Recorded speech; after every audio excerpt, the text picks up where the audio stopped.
Andai terpilih menjadi calon presiden hasil konvensi Partai Demokrat, Menteri Badan Usaha Milik Negara BUMN Dahlan Iskan berjanji akan melakukan beberapa tindakan yang menjadi kebutuhan dasar rakyat Indonesia di masa yang akan datang. Salah satunya menyelamatkan negara dimulai dari sektor energi. Dalam pemaparan visi dan misi Capres konvensi Partai Demokrat, mantan Dirut PLN ini mengatakan bahwa kebutuhan energi penting terpenuhi guna kelangsungan hidup masyarakat secara keseluruhan.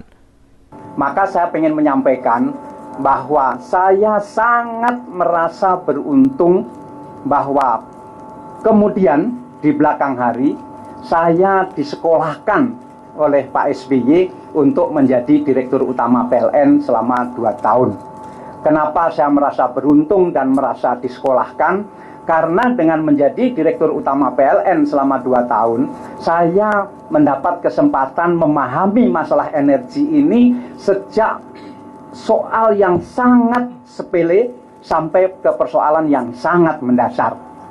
Dan saya merasa beruntung ketika diangkat menjadi Direktur Utama PLN, listrik Indonesia dalam keadaan yang sangat sulit.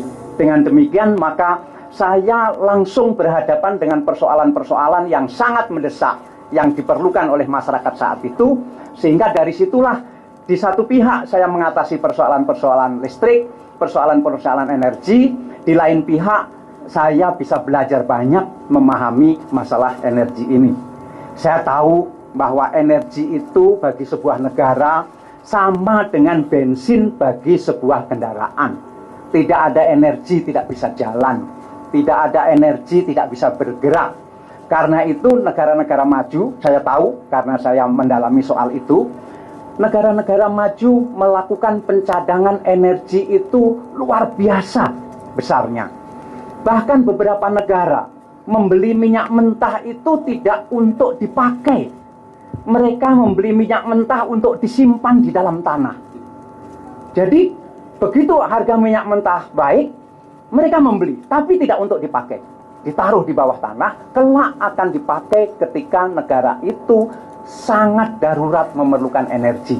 Jadi negara akan bahaya kalau energi tidak tercukupi. Nah, tentu di masa lalu kita belum bisa memikirkan hal seperti itu. Karena waktu itu kita masih sibuk dengan masalah pangan, masalah sandang, masalah papan. Kita menyadari sepenuhnya memang kemajuan negara ini harus bertahap. Dan tahap kita waktu itu adalah memang tahap sandang, pangan, papan.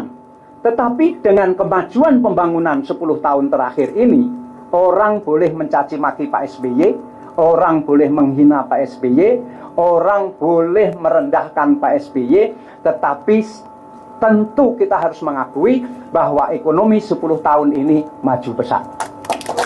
Dan dengan itu maka kita mempunyai kesempatan untuk melangkah ke tahap berikutnya. Indonesia punya kesempatan untuk melangkah ke tahap berikutnya. Tidak hanya memikirkan urusan-urusan hari ini, tetapi punya kemampuan untuk mempersiapkan urusan-urusan yang akan datang.